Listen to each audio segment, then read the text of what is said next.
You are not going to believe this video. This is a special video. I am Doug of Doug and Nikki. Nikki's sitting right here. And we went out on an adventure the other day.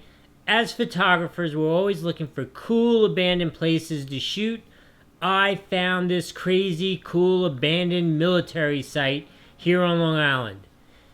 I'm not going to tell you exactly where it is. If you want to know, you're going to have to reach out, comment below. I'd be happy to tell you. It is a military site. It is abandoned. So if you go, you will be arrested. Your Amex card will not get you out of jail free. And don't blame me. But if you want to catch that sixth shot, this is the site to do it. It was built right after World War II. Was operational for a couple years.